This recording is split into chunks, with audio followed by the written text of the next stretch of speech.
Hey folks, Gary Dean here with Sentiment Timing. This is our technical video report for Wednesday, March 18th, 2026. So the bulls I'm not really feeling too comfortable with them right now. Let me tell you the situation here. So first of all, I'm getting a ton of emails. The one thing that I've a lot of emails that I've gotten have been about, I can't be at my computer all the time. How can I use the software? And really, the thing is, you use it for swing trades. You wouldn't use it on shorter term time frames, just because you can take trades and if you're let's say just trading the spiders, or you're going to the futures or something like that. I'm not a big fan of holding futures overnight, me personally, but options, you buy them a week out. You give yourself some time, and the way that you would work it with it, and I'm showing you because this is all part of the report on it as well. So you can see here where we had good duration. This is an hourly chart right here. So we're down at the lows. You can see when we get those, we get the big moves on it. There's a lot of duration, and here you can see when we just our bottom indicator here. So it's starting at this candle that we start getting buy signals, and it's going up. And here's our secondary accumulation line. So if we're at this area, you can just start buying you start buying a week out. And you know that you have liquidity that's on your side. You have at each one of them, and you had duration. And this move here went from the 661 to that was on 313 and 317. We are up at 374. 13 points. So that's how you do it. And now I'll show you the opposite side of this, because here you can see duration was getting up. It wasn't up at these levels, but we are at levels where we've typically seen a turn. So that was giving us a warning sign. Look at our liquid buying pressure heading down. Look at our divergence, liquidity divergence, heading down as this was gapping up, and from here you could have gotten it at the 674 down to the 661.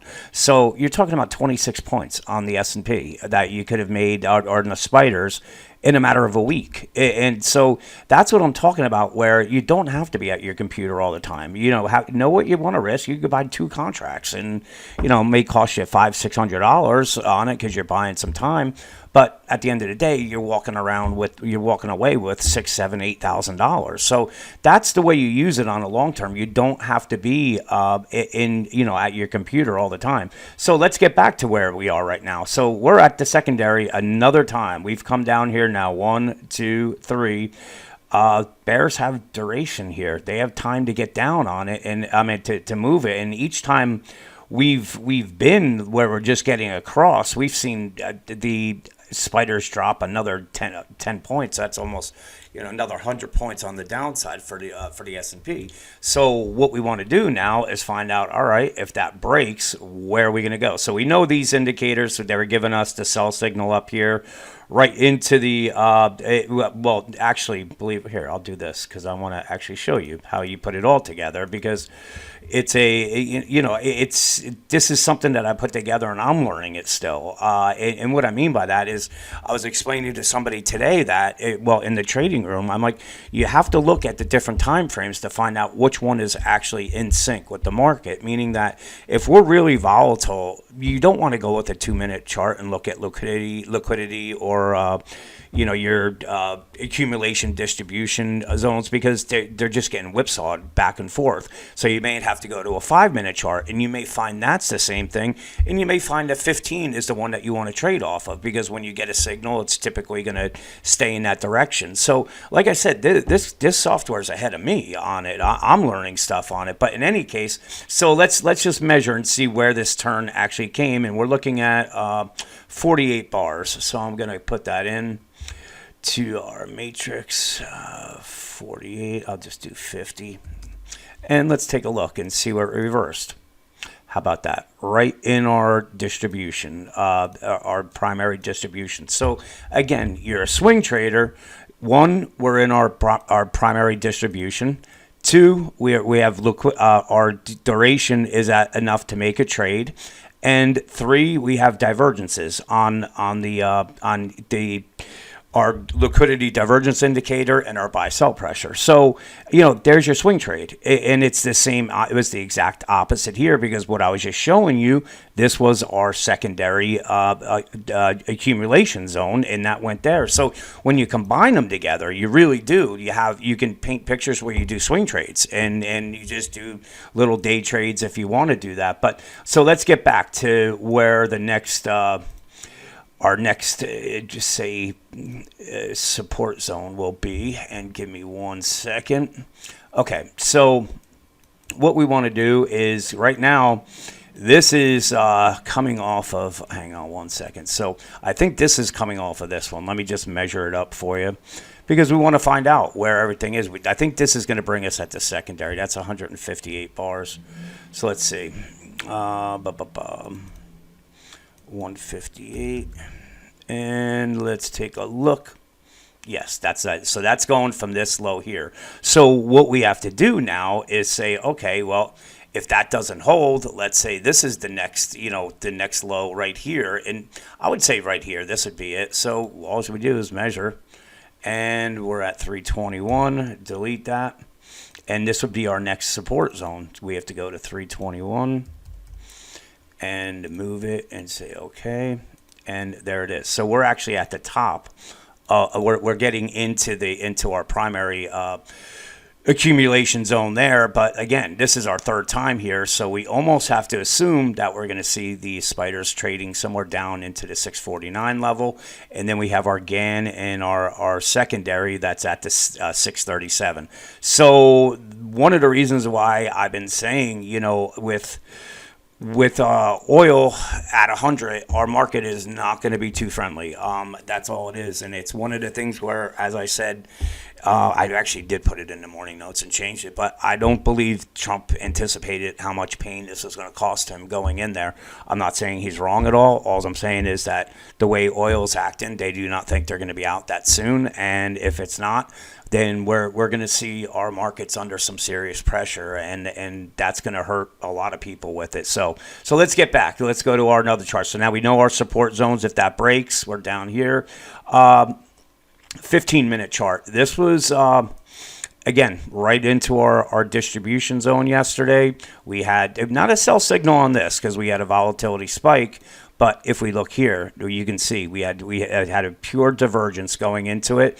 The buy signal right here got us a little bump, but then that was about it. It was pretty much down pressure all day, and you can see we didn't have any real divergences here with it. We had one when we were going up here, it popped in here and it did nothing. After that, we took the lows out. So it's really, like I said, could we bounce? Absolutely tomorrow. Maybe there's some news that comes out, but my thing is that it's the bulls are in some trouble right now. They're on their heels, and there's we still have a little more room on duration.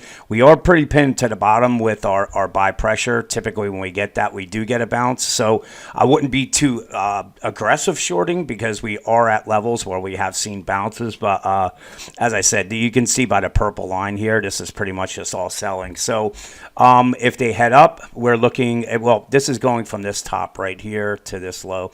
And we're looking at resistance at the 672 up to the 675. That would be our secondary resistance, because what we want to look at is the 5-minute chart. And you remember what I was saying about with the signals and stuff like that? The 5-minute chart was pretty on cue today. You can see with each one of this is a liquidity buy signal. We had the IWM that went up almost $3. Here we got the sell signal. Again, we had divergences on this one.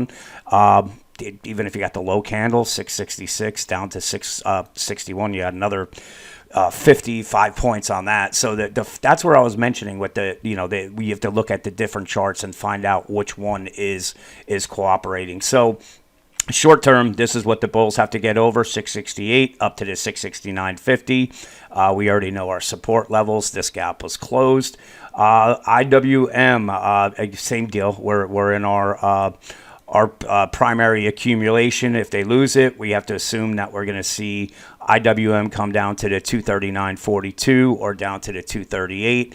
No divergences at all. We did have a couple buy spikes here, but and that's what you can see is actually turning up a little bit on the buy sell pressure indicator. So maybe it holds. It's like I said, we're not really anywhere to make any short trades right now, besides this running into the distribution. So this is on a 15-minute chart. Again, it ran right into our primary distribution.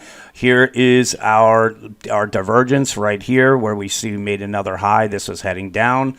Here you can see this is even clearer, where this spike up, this gap up, that was the top, and from there, every move up, we just saw the primary liquidity divergence just heading down, and that was really it. I mean, IWM 251 down to 245. It's just a nasty day, and I don't really see too much that's saying that we need to be buying. Besides, we're pretty low in our some of our liquidity indicators, but it's nothing that I would be too anxious to jump in front on it. 5 minute, again, this worked. We had a couple false signals there, but you can see at the top here, it was all out selling as we were rising up. And believe it or not, I did 2 trades I took were long trades, and the reason why I moved it on the other chart, but this was moving into our accumulation.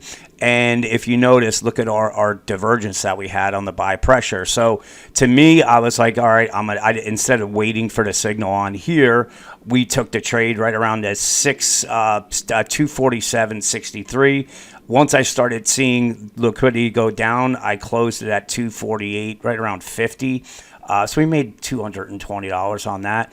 Waited for it to come down, and here we got another buy signal. We took another trade right around the 270, 247, I think 60 again. It was pretty close. It was in this area, and it went straight up to the 249, right around the 249.27. So it was a fairly easy day, even though we were fighting the tape, because if we just would have waited and got short here, but I had people at my house, and it was really difficult for me to concentrate, so I missed this one. But again, look at the sell signals, look at the divergence as we're heading up. Again, you could have bought 2 contracts of the 248 puts, and for probably, if you bought 5 of them, it would have cost you probably $500, and you would have been able to sell them for close to $3. So it was definitely a good signal day for the IWM. Even though I took the trades on the other side, this one was a perfect trade on it. So anyway, let's see what plays out tomorrow. Should be an interesting day. I think that there's panic setting back into this market, so let's just be a little bit careful, see how the futures wake up, and we will take it from there. So have a great night.